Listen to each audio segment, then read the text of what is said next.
Welcome to another edition of Women of Consciousness podcast. I'm very grateful for those that are listening to this live or post recorded episode. Today's topic is depression and an initiation through the gateway of the underworld. So, something that I have been looking at and exploring, I would say, over the past couple of weeks, my own kind of theory. um, Natalie and I, in previous episodes, have talked a lot about archetypes and our myth stories and all of these narratives. And so this really just kind of continues some of those perspectives.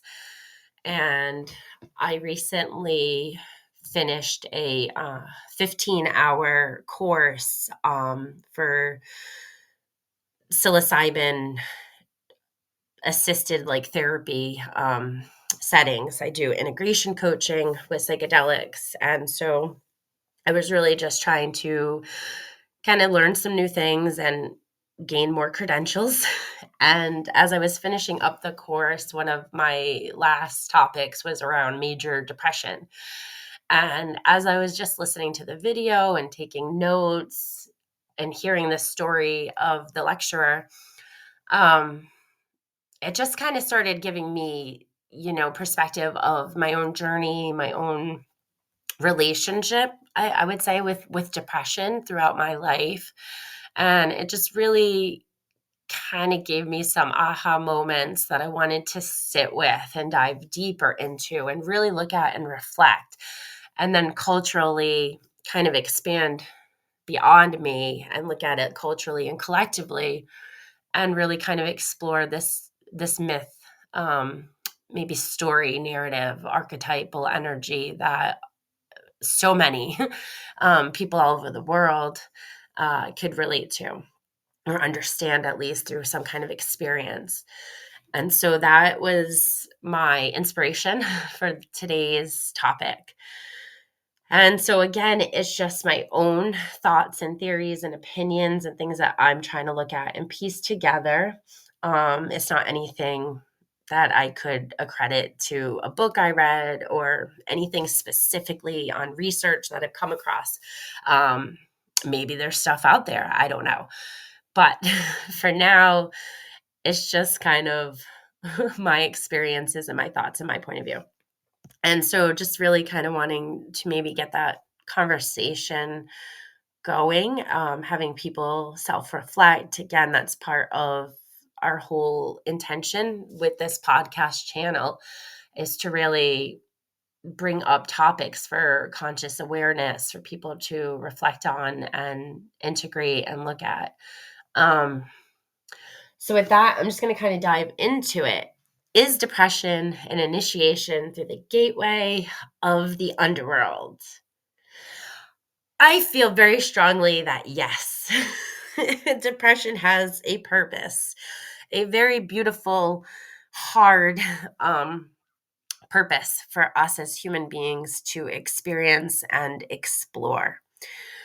So looking back at my own life and experiences, I wouldn't really diagnose myself as someone who's suffered from chronic depression or anything like that. But I will look back and say I can see cycles that I didn't fully recognize before. I always knew in the moment, when it's this low vibration, heavy energy, and when you're feeling depressed. Sometimes you don't. But it was just really recognizing okay, here's a cycle. And so I did have a cycle back a couple of years ago.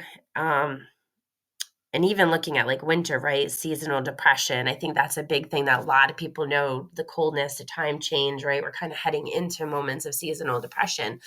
But again, looking at myth and story, it's, that time when Persephone goes into the underworld, and so we have like all of these cultural stories and archetypes that again reflect the seasons and the energy and what that's meant for. So we know, like in winter, animals hibernate. We are supposed to slow down. Crops aren't growing. It's just this lull. And so I feel like depression happens more in that state of time compared to like the summer. Um, and so looking back at my own self, like I was saying, a couple of winters ago, I really had the most massive cycle of depression that was really, really impactful. And I knew when I was in it that I was going through it. There was no denying it, but it was really hard to get out of. um, can acknowledge the depression, right? When you're in it, and it can kind of be easy to say, like, try and find things to do better, get up, go for a walk, take a shower, whatever, do these things to try and lift the mood and change the energy. But when you're in such a depressive state, like, you just don't care. You don't care. There's a lack of caring. You don't want to do anything. There's no energy to do anything. The smallest tasks are overwhelming and too much. So to just put the energy that I had in, maintaining house chores or whatever, was like for a while all I could really do, and then focus on school, because that was always such a priority when I was getting my master's degree. And I was actually supposed to graduate, I believe, that winter. And I decided not to. I stayed on for a whole nother year and a half to go for more certifications and credentials. Um, and so I had quit my job that summer and was gung ho on starting my business, and really kind of shifting career fields and struggling with living in this matrix, this paradigm, that's shifting. And so I really struggled with that and fell into this depression that lasted for months and months. And so at the peak of it, I remember just not leaving my house. I mean, one, again, yes, it was winter and I don't like the cold. So I really didn't want to go anywhere. I don't, I only went to the store when it was necessary. Otherwise, I just never left the house. And I was okay with that. I didn't want to go anywhere. I didn't want to do anything. So I didn't feel like I was missing out on the world. I was focused on trying to homeschool my son, my youngest son at that time, and just focusing on my own schoolwork. And then after that, like, there was nothing else to give, and there was no real relationships or friendships or people in my life. So I didn't have anyone checking on me. I didn't, have anyone to reach out to. And I pretty much just navigated the space all alone, for months. And I remember the one thing that really truly helped me in that time was having this morning routine. And I would just, around like maybe 10:30 in the morning, I would meditate, and I have this Isis oracle deck. And so I worked with Isis that whole winter, and I was healing a lot of my inner child as well as my masculine energy. And I remember going so far deep into the process that I found the masculine inner child. And I remember having this huge aha moment, because I had never occurred to me before to really split the inner child into the masculine and feminine energies. and really look at this core, like, root structure of those early years of my life in relationship with parents, friends, school, family, community, all of those different aspects. I would always looked at it as me as this wholeness, right? This inner child, this very lively little talkative girl that I really was, um, who really struggled with friendships and, had bullying issues at school and whatnot.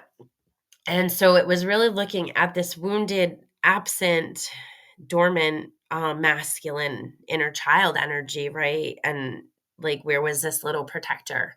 Um, that's kind of one of the roles. Again, we've done previous episodes on, wounded and healed, kind of divine masculine, feminine energy and their roles. So if you're not familiar with any of that, I definitely encourage you to maybe listen to a couple of those episodes and get a little more familiar. But otherwise, it was a very profound experience. And it just felt like I really truly went deep, right, into the underworld, into like the root of where the seed fertilized. And so I was able to look at that and discover things about me. And then from there, it was like it was coming back through the time, right? You went back in time, and then it was like time started progressing forward again. So, preteens, adolescence, and all of that into where I am now into adulthood, integrating this masculine and feminine energy. So I will say, had I not had the time home alone, day in and day out, to kind of like isolate, because I just isolated. I would come out, I'd engage with the family and do what I needed to do, but then I'd kind of isolate back into my bed, come out again, and then isolate again. And that was my cycle. I always feel like I'm very introverted anyways, so I kind of need that naturally to be able to process and analyze and be introspective. So that's just part of my personality. But it was just months of no distractions. um, because I wasn't going to my job. I had given that up, and luckily, like, I was okay, and I had secured myself to have that space. And I really do believe it was part of the co-creation with the universe, right? The universe, my soul, giving me that gift of time and space and freedom to dive deep into depression and really explore myself and what it was that I was wanting to create, what it was that I felt that I was lacking and missing. And so in the midst of going in and out of these underworld journeys and reclaiming soul fragments and integrating them back into my psyche, my father ended up sick, and he had already had some ongoing health issues for years. I didn't know how bad it was. I guess he was right for some reason. I feel like dads or kind of hide maybe some of their illnesses, or parents, I guess, realistically kind of hide some illnesses from kids, and they don't want them to worry or know. So when he got hospitalized, and I got this call that, they didn't know how much life he had left in him or time. And then it was COVID. It was like almost a year into COVID. So there was still a lot of procedures and things in place. So I couldn't even get into the hospital. I remember they called me on a Friday, and they didn't even let me into that hospital until Monday. So I was definitely in a lot of denial. Immediately, my dad was having heart failure and kidney failure, and he was hooked up to like a kidney dialysis machine. And it was hard. It was so hard. I was already in such despair and depression.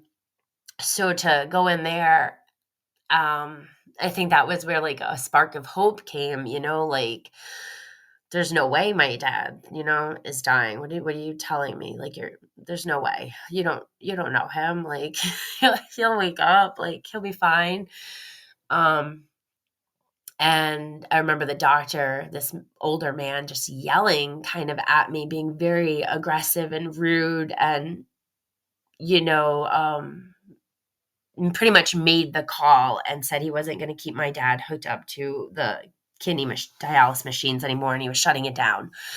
And so with that, they were telling me to just pretty much get hospice. And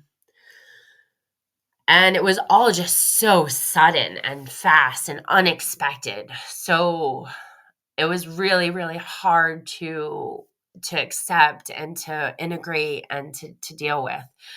And I remember just sitting by his bedside and reading, because I had just started attachment and developmental theory for my trauma program. And so I'm sitting there. I remember I'm reading all about like developmental trauma, and I'm recognizing like I'm in the process of going through developmental trauma, because this situation is now completely traumatizing me. And I'm already in such a low state of depression. And so it was hard. It was just really, really hard to kind of go through that. And it kind of forced me to have to engage with people and kind of go out into public and to deal with all these arrangements. And I think I really just hit a massive grieving point, because on one hand, I was trying to honor my father and his life and his legacy and who he was. And yet at another point, I was really not ready to let go. And so like a month or so had gone by. And I remember my youngest son, the one that I was homeschooling at that point, um, we managed to go for walks, and that was one thing that really helped, was just going for these walks and really connecting and talking. And I was trying to get him to be like grounded in nature and tapping into his senses as we're out and exploring and have conversations around it. And I really feel like that helped me get through. And we still to this day go for walks, which I'm so grateful for. And I love our daily walks.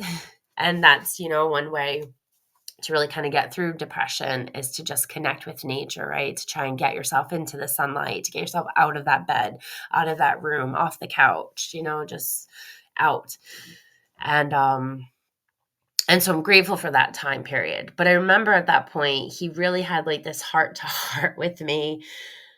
And he was concerned, and it's funny how children kind of are very observant and notice things, and they will bring it to your attention in a very honest way. And it kind of just makes you like have that aha moment of like, oh wow, they really are watching and looking and listening, and they really are seeing me beyond what I'm saying or doing, right? They're feeling my emotions, they're understanding my sadness.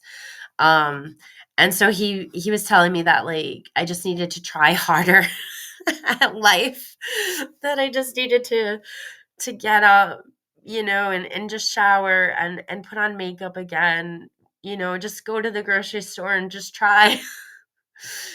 and and I think with that, it was a little bit of humor and reality check that was able to shift the energy, that was able to make me be like, okay, I can't, this has been like what, probably 6 months of my life now. And I can't stay here. I can't stay in this underworld energy anymore. And ironically, at this point, it was really coinciding with the end of March, beginning of April. And again, that spring equinox, right? It's time to come out of the underworld. It's time for rebirth. All of the animals are coming out of hibernation, right? Fertility is at its peak with all of, the babies kind of being born out in the animal kingdom. The plants all coming back to life. So symbolically, it was all around me happening. And so it was just finally like tuning in with my body and my energy and recognizing like I do have free will. I do have ego, but I also have this soul. And it's so easy for the ego to kind of get swept away into these states of emotions and really wants to like stay there. But we can't, right? It's why it's a pendulum swinging and we have to keep moving. Uh, so depression as an initiation through the gateway of the underworld, I think that is really, really such a profound and important concept and way to look at the structure of depression. And again, looking at like myth story and our personal narratives. And for those that, have suffered depression their whole lives, or maybe just in small moments, right? Usually loss, death, when we're grieving, that will bring us very deep down into depressive states while we're healing, while we're mourning. And then we work through that process, right? We're able to accept and let go and kind of heal. And while aspects of that loss, are always with us, the pain it's not as fresh and it doesn't consume us. So we're able to get back to daily life and carry on. So I just strongly, I think, suggest and recommend for anyone who can relate and resonates, who's maybe been drawn towards this episode for this reason, just do your own self-reflection, do your own analysis, come up with your own opinions and theories, and look at your own story and see how it fits. Looking at what, depression taught you or where it brought you. Because it serves a greater purpose, right, than just causing us to isolate and kind of give up on creating and manifesting and engaging with life around us.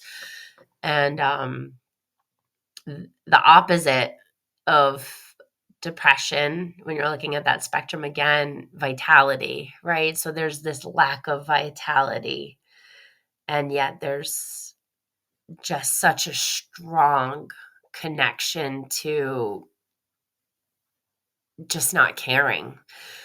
And when you reach that depth, when you're able to go that deep and that dark, that in itself is its own ego death, right? Because you're able to accept death. You're able to recognize, like, I can't go on in this way. I can't, whether it's a job or relationship, living in a certain location, whatever it is, there's a lack of alignment that is there, right? The soul, the ego, there's the odds happening, there's internal conflict with the external world.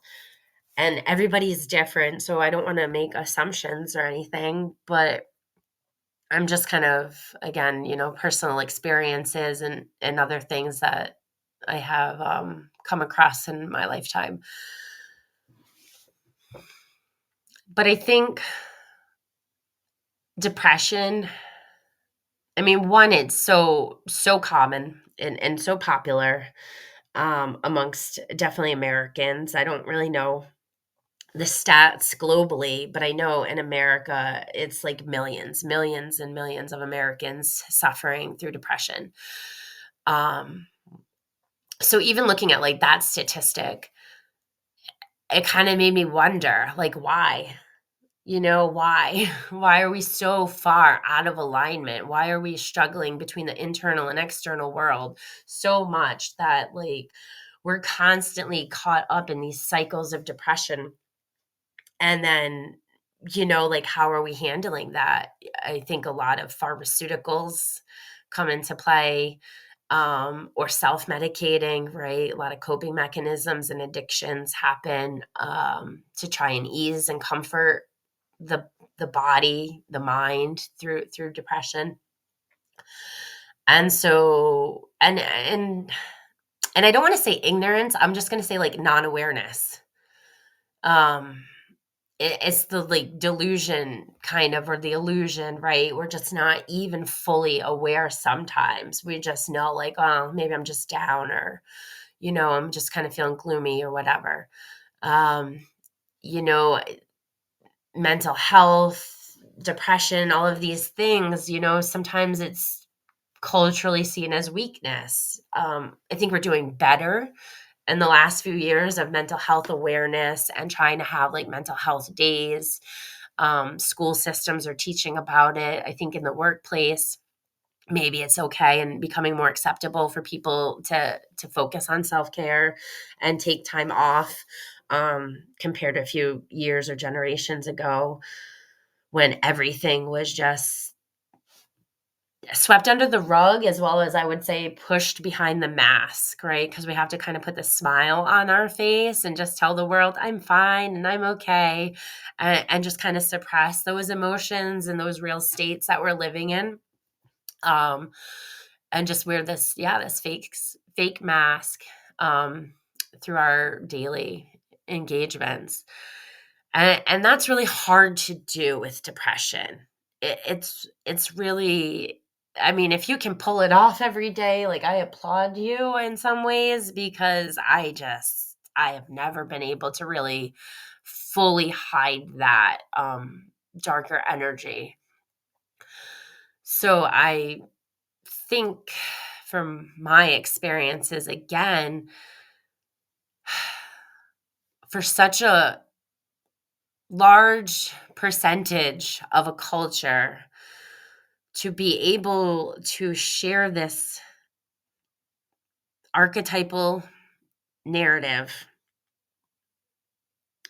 depression really serves as a profound opportunity. If you are able to go deeper, if you're able to have that awareness, that self-awareness, right, on the surface level of ego, being like, oh, okay, I feel it. And I think a lot of us now are able to feel it coming on because we know we're about to have the time change. We're feeling, we're going into the shortest amount of daylight hours for the year, for the time of year. So I think people are feeling it, like that, this undercurrent kind of creeping up, right? And then it's like you just kind of surrender and it just like overfloods and takes over. And then it just becomes this emotional state that you're like now drowning in. And so I think the first thing is noticing like the self-awareness of that undercurrent of, okay, like there's looming depression ahead. And maybe I can't escape it. And maybe I can go to therapy and I can get help and I can put these practices into place, and I can, get pharmaceuticals if that is what's right. And, there's ways to cope and to help it. Um, but I don't feel like we're meant to live there. I think it's supposed to be a cycle. It's supposed to come in waves, and it's meant to bring us into the darkness within us. It's meant to bring us down to view and understand what's missing, where there's a lack of vitality, where there's a lack of power in life, right? Where we're giving life to ourselves and what we're manifesting and creating in our day-to-day interactions with the world. When we're just feeling like it's so routine, I have to get up and go to work and do the chores and I have to come home and like, you know what I mean? You're just waiting for like the weekend, or you're waiting for like this event, or maybe for that event, waiting for like vacation time. And it's always like something in the future down the road that's going to bring you like a moment of a break and a moment of happiness. That's not really normal either. We're meant to balance. We're supposed to find those moments throughout our day. And that's where balance really comes in. And we have to really learn and recognize balancing, because all of the responsibilities, all of the things are always going to be there. But at the same point, we have to let go of control. We have to let go of like OCD and things like that, and really allow ourselves to surrender and flow. Sometimes we can wake up and we can have intentions. I'm going to be really productive and I'm going to get all of these things crossed off my list today. And it doesn't happen. And then normally what happens is the mind, the ego will start beating itself up and making us feel like, oh, I'm lazy. I didn't do things that I was supposed to do. You know what I mean? But sometimes the energy is not there because it's not what your body wants to do. It's not what your soul wants to do. It wants you to find stillness. It wants you to find quiet and rest.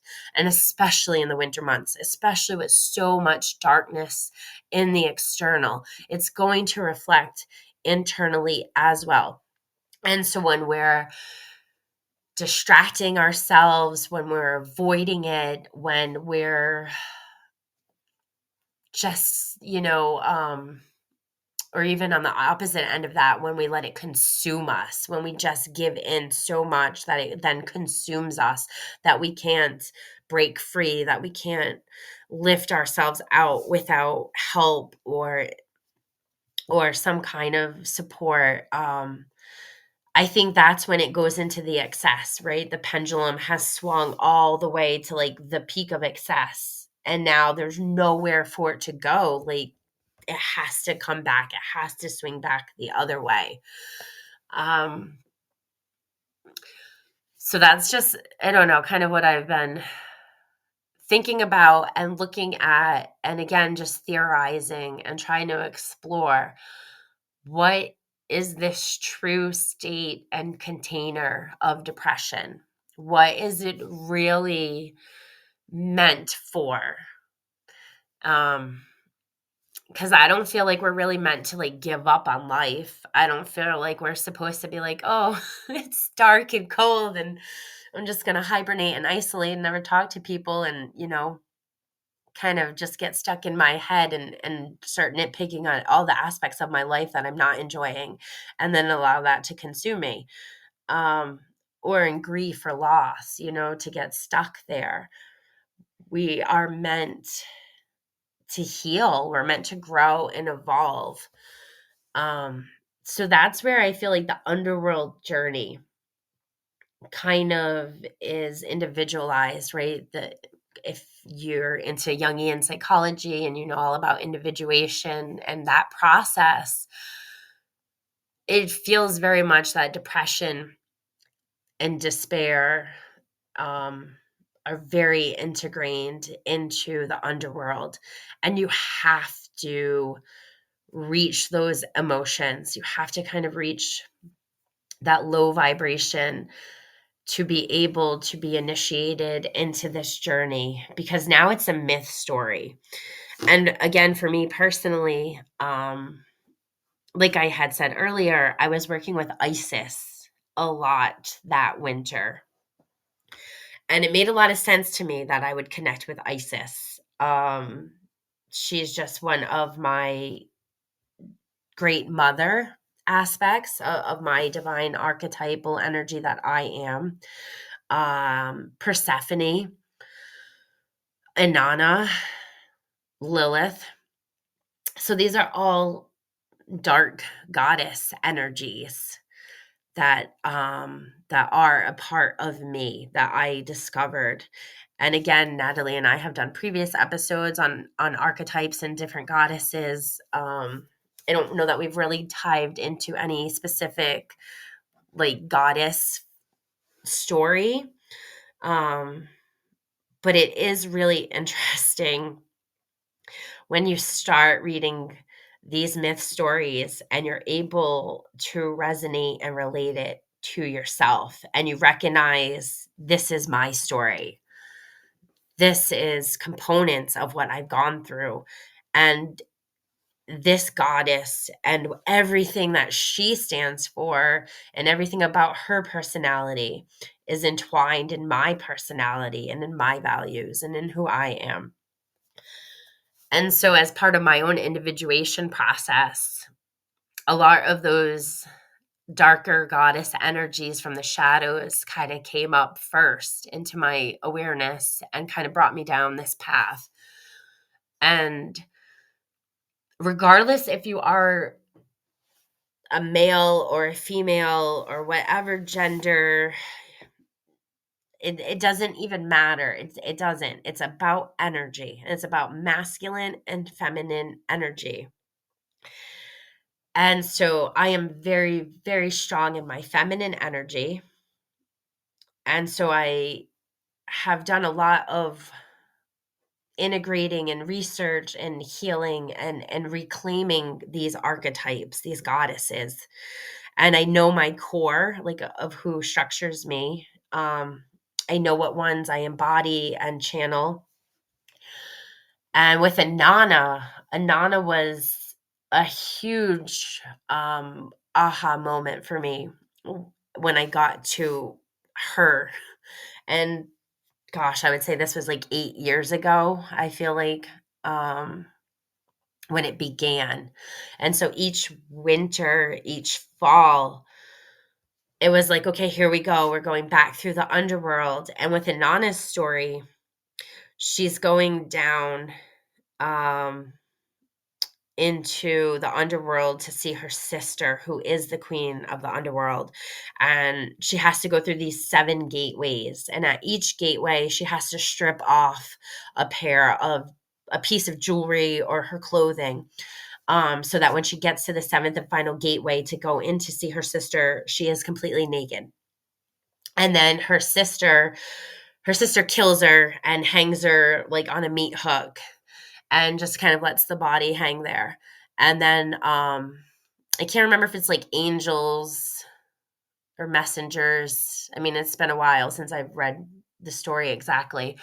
But these guides, I'll just say guides, come in and they are able to take Inanna off of the hook and kind of resuscitate life into her. And from that, she comes out of the underworld and is then embodied as like this queen of heaven and earth, right? Because she's come from the heavens down in the underworld, died, been reborn. And really, it's there's a lot of symbolism for the 7 chakras of the at each 7 gateways. So having to take off like a belt around her waist, having to take off like a crown, having to take off a necklace, a talisman, all of these things, right? It lines up with the chakras. And so that's where energetically in the body, everything gets kind of blocked and stuck. And so if you can work with your chakras and you can move things out, that in itself will bring about healing, that will bring about different cycles in your life. So that's a whole different discussion. I'm not going to go into that, but I related to that. I very much related to that because I'm such an advocate for like energy body, knowing your energy body. It doesn't matter if you do it through the chakras or other modalities around the world, but understand your energy body is so extremely important.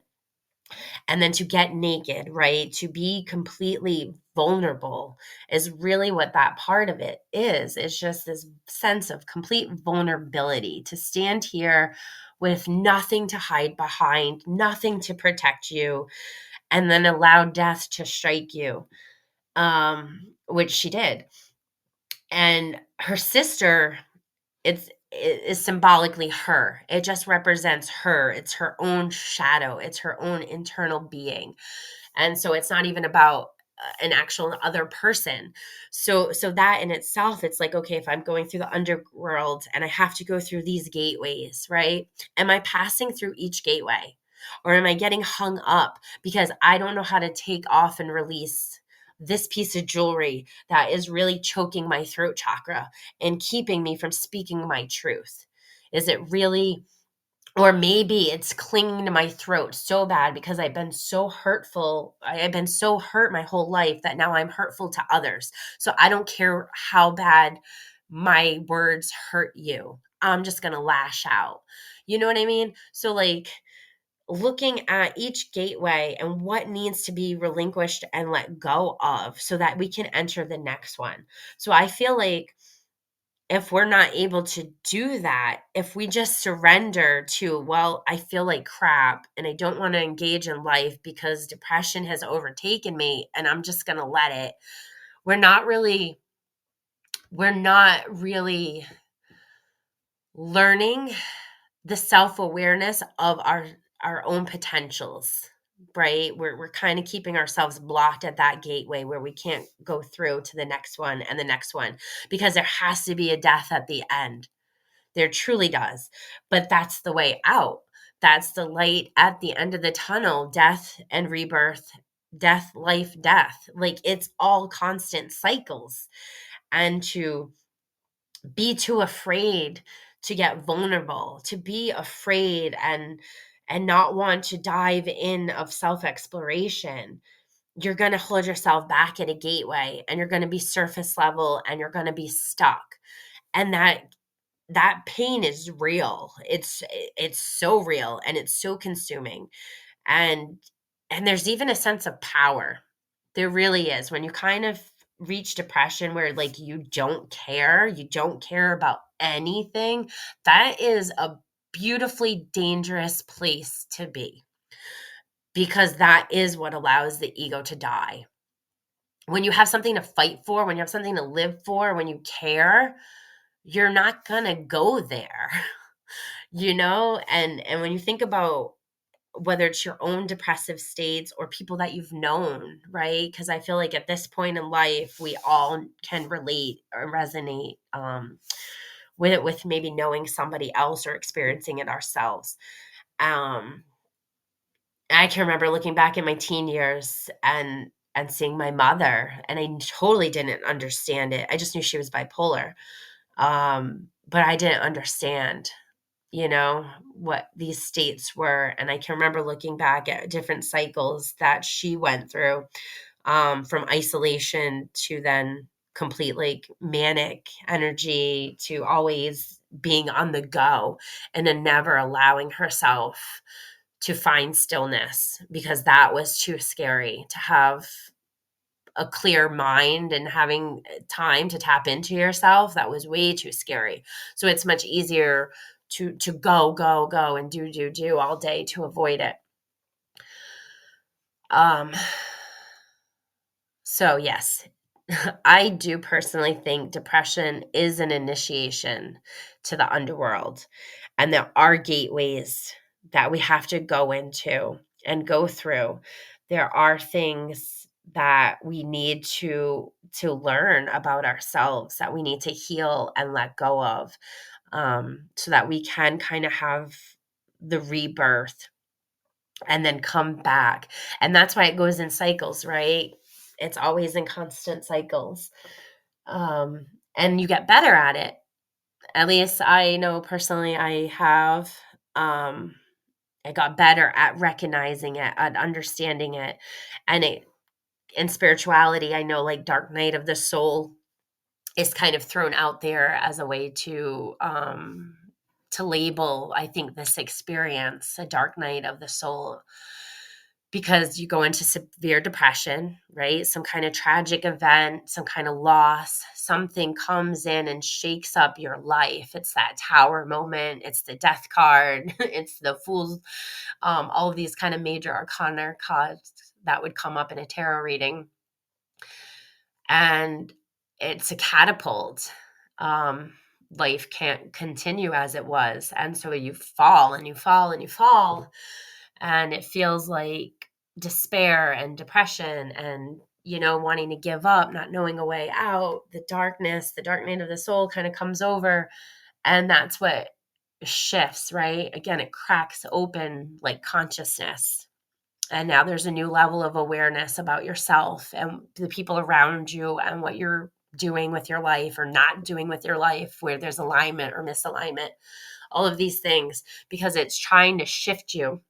It's trying to get you to like wake up consciously and live from that conscious place of remembrance that there is purpose and meaning to life. We're not really here just to feed these systems all of our time and energy and money. We're really not. It's just draining us at this point. And I think that's where a lot of depression is coming in, because people are feeling completely drained and out of alignment with the way they internally feel about how they want to live and create life, and then the way it's externally structured that we find we have to. And I think a lot of us in the last decade, that have been riding these waves of awakening, um, we know there's timeline shifts. We know there's, these things that are happening to get us as human species to evolve and to collapse and heal. We have to heal first. We can't just build on what's already structured. We need to heal the past. And that's why trauma and integration and psychedelics are coming back, and not even coming back. It never even went away. It was just how culturally we saw it, right? How we labeled it and saw it and felt that it was intervening or interfering, and all of these things.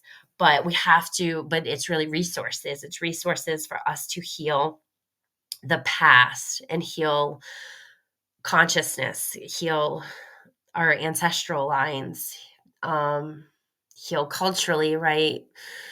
And then to be able to shift that vibrational frequency and now have something stable and steady to build a structure to move forward with. So things are going to continue to fall apart, um, to crumble. Things are going to continue to divide us before it finally unites us. Um, but I feel like the underworld, depression, these are such important aspects of that process of healing, of reclaiming soul, and evolving forward.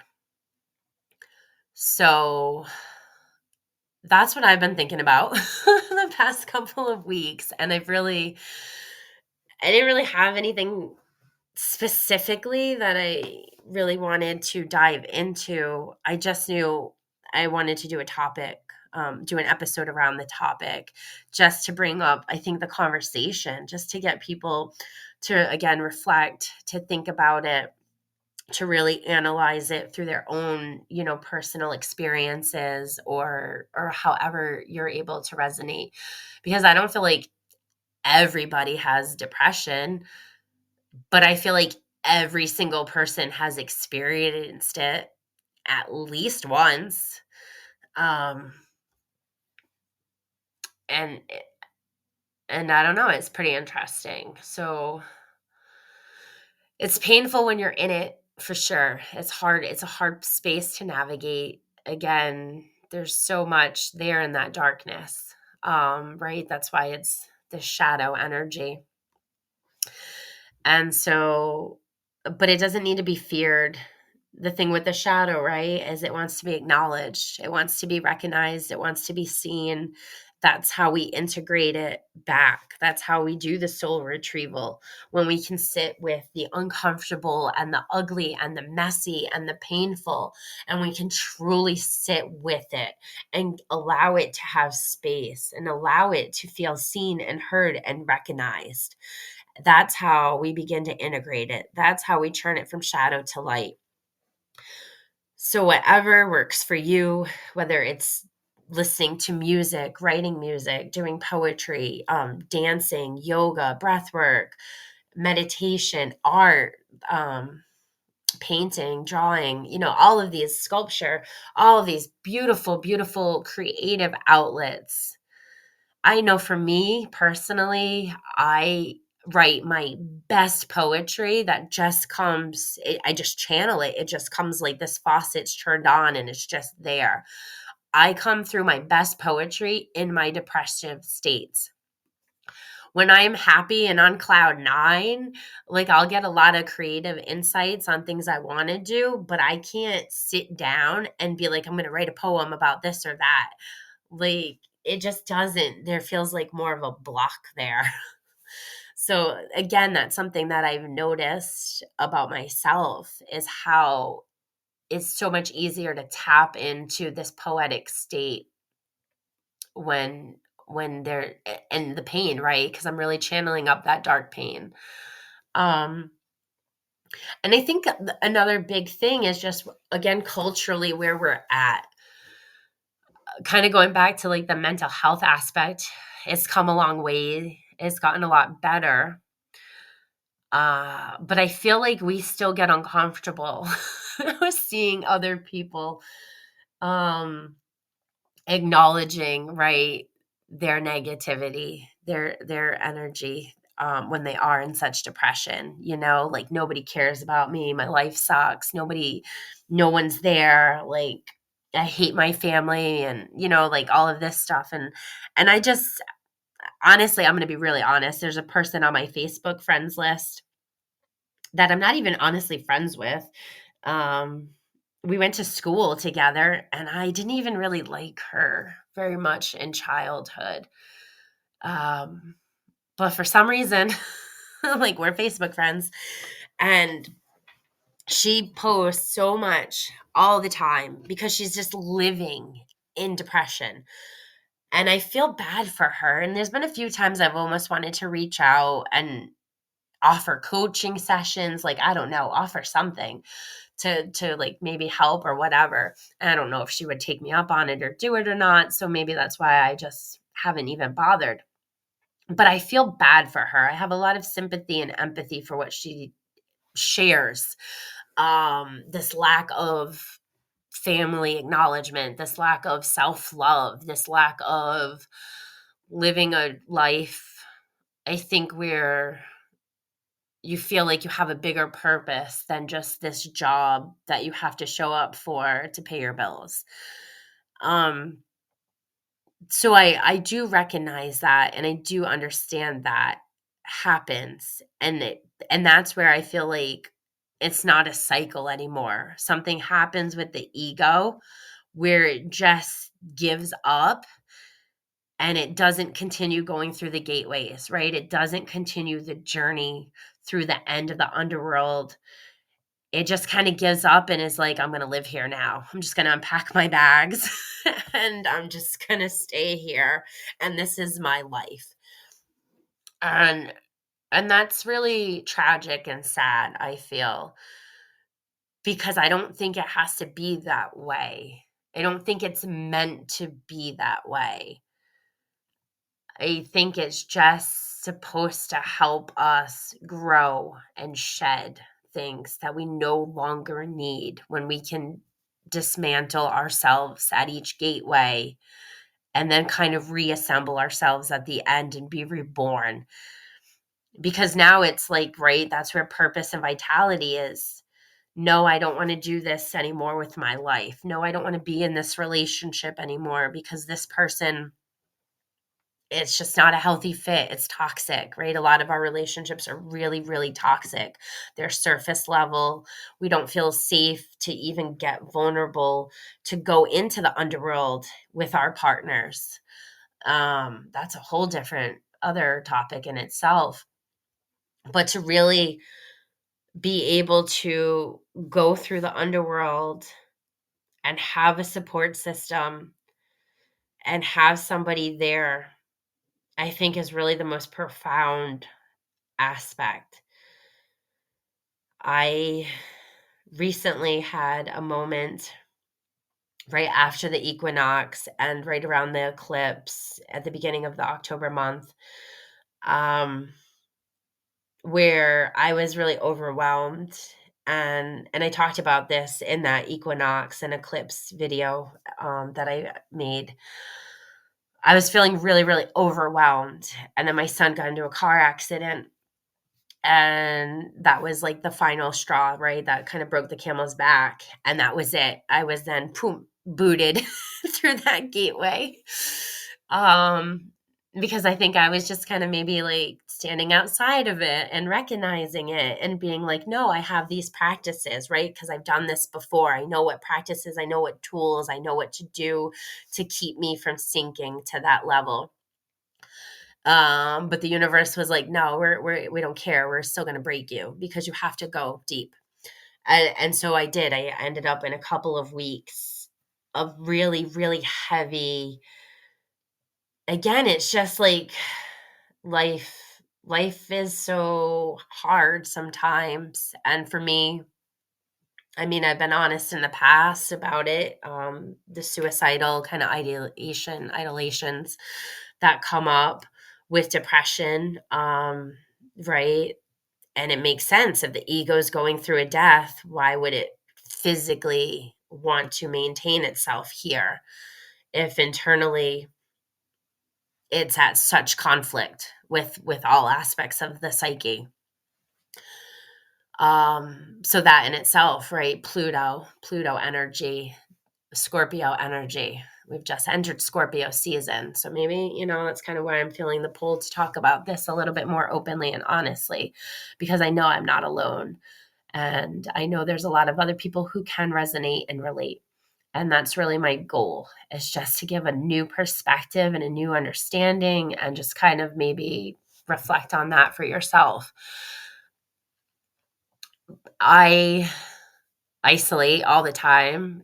I mean, I live in the middle of nowhere anyways. Let's face it. It's really easy to kind of isolate here. There's nothing, which doesn't help, but I like the country. So it is what it is. I'd rather live here than the cities. I couldn't even imagine how much worse it would be in the city for me, to be honest. So I'm so grateful for nature and trees, and to be able to connect to like the night sky and be under the Milky Way. I was in the process, in that isolation of my really good friend that I have. And like, I deleted his contact. I deleted a lot of people's contacts. I deleted a lot of stuff. It was just that breaking moment of, I don't care. I don't need anybody. Like, I'll just do it my own. And it was a really, really hard space for me personally. But I am very grateful that I had someone who recognized it and understood it for what it was. There was no judgment. There was no, I think, finger pointing and defensiveness or whatever. They just held space for me and got me through it, and recognized, like, that's not truly who I am in the day to day. That's not who I am from like this authentic place of life. I truly have so much gratitude and so much love every single day. And I intentionally tap into those blessings and gratitude each day. So for me to go that deep into like the darkness of the divine feminine psyche, shadow energy, and to sit there with that, to acknowledge it, and to see, like, okay, I see all of this pain, I see all of this turmoil and confusion, um, but I love you and I accept you and I embrace you. I was able to integrate it and dissipate it and move out of it very quickly and very easily. Um, and then so I'm very grateful for that. I don't think I have ever been able to experience that in my entire life with another person. Not even in therapy, honestly, but to have a friend, to recognize we're alchemists. And as alchemists, this is our work. This is our soul mission. This is what we're here for. We're meant to experience these states of emotional turmoil, and we're meant to transmute that energy into a higher vibration and let it go, and not allow it to become our personality or become our myth story. And I think that is the most beautiful gift that I was given, through friendship, through co-creating with the universe. And it was, again, just such an eye-opener, because I don't think we're comfortable with that. I don't think, we want to give advice. We want to give somebody a cure. We want to help them get out of it. But if we can just sit with them and just hold space. You don't have to do anything. You don't have to give the right words. You don't have to do anything at all. But just don't judge. Just don't give your opinions. Just hold space. Walk them through it.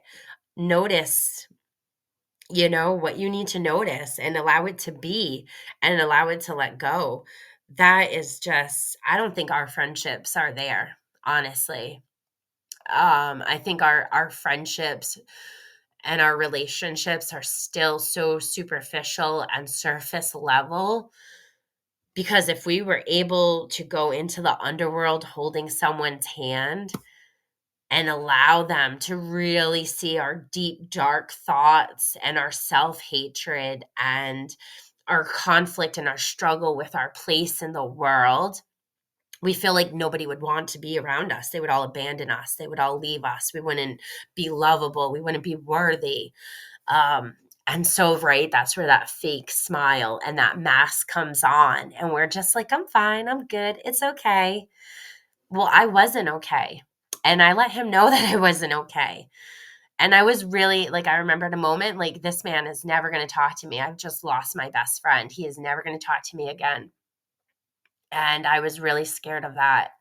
And it was so far from what I assumed. It was just such the opposite.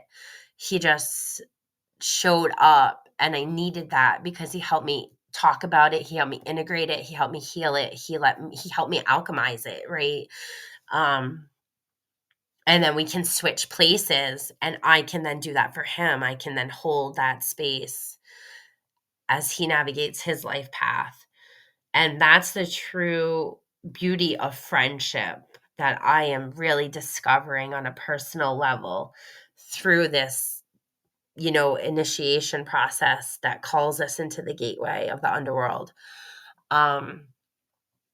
So I feel like culturally and collectively, we have to do the work individually for ourselves, but then we need to take those experiences and those wisdoms and those stories, and we really need to be able to feel safe to share them. Because if you're too vulnerable and too fearful and whatever of rejection or being misunderstood or labeled or whatever, you're never going to open up and share those things. When you feel safe in your body and you feel safe to be vulnerable and you have people that love and support you no matter what, and you're not going to lose them, it allows that throat chakra to open up. It allows the heart space to really open. And then the chakras naturally start spinning, right? They start moving those blocks. They start moving that energy out. And that, and again, in itself is a beautiful process of the healing that's really happening every moment of every breath you take.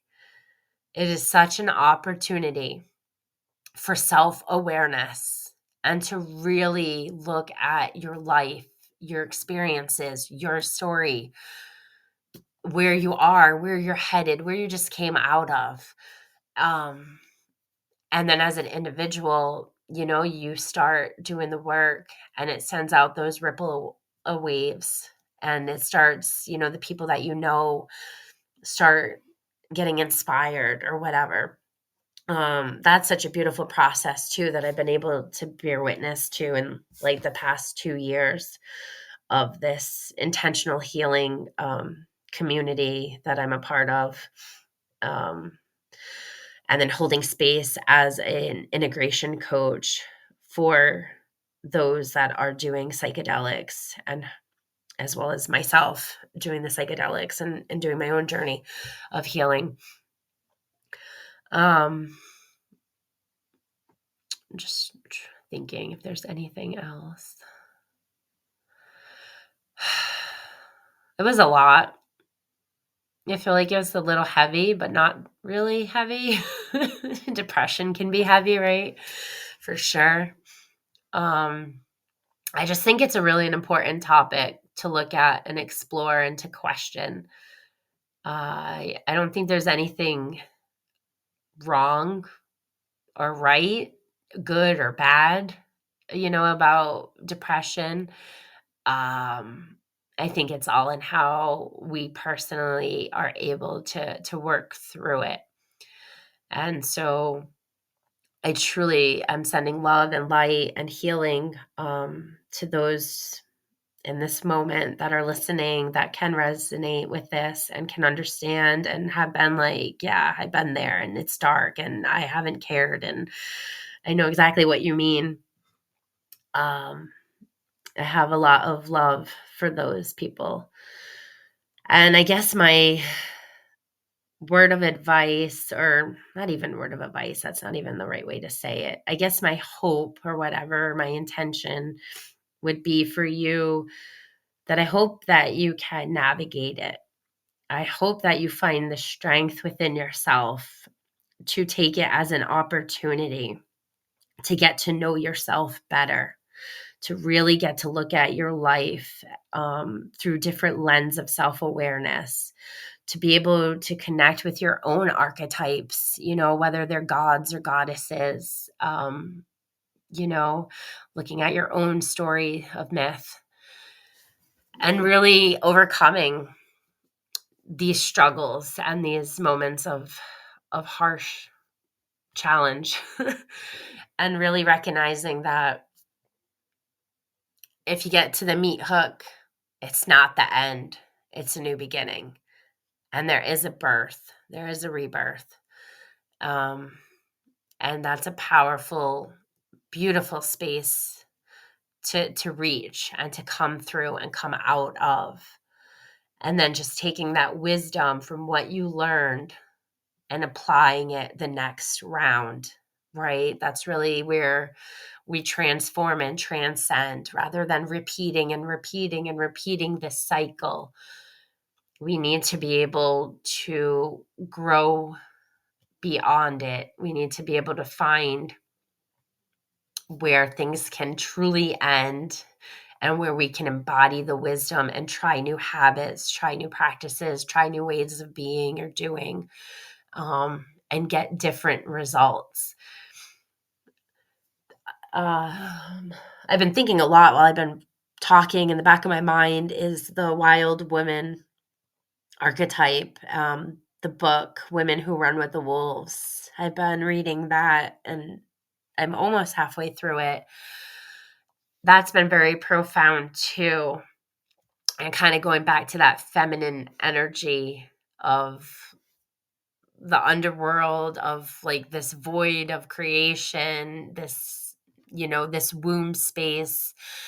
I feel like a lot of this is deeply ingrained to the feminine consciousness of the universe and her creator aspect.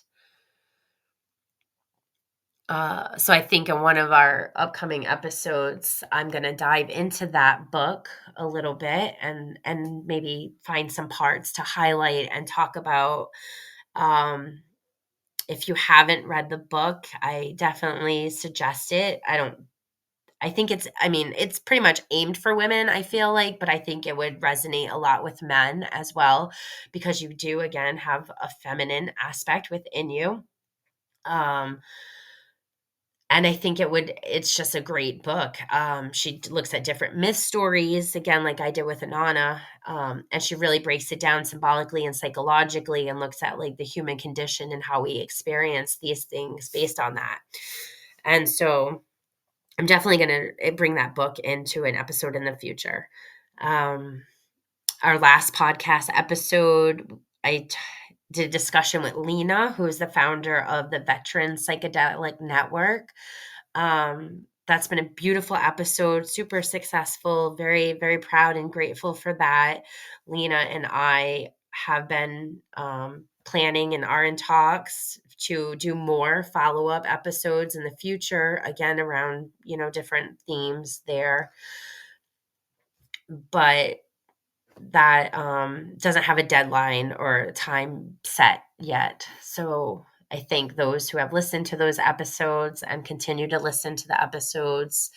I'm very grateful. I know we're on Spotify and Podbean and Pandora, and we have a YouTube channel and a Facebook page. So I know this is definitely hitting a lot of streaming services. And I'm just really grateful for the listens and the shares and the positive feedback that we've been getting at Women of Consciousness. I think with that, I'm just going to kind of end the episode. I feel like I put a lot out there. Again, it was my own personal theory of things that I've had perspective on and experience with and new awareness around. And so I just kind of wanted to throw this topic out there to the listeners. And so I really truly appreciate everybody who continues to support us and to join in and listen to our episodes. Thank you very much. Till next time.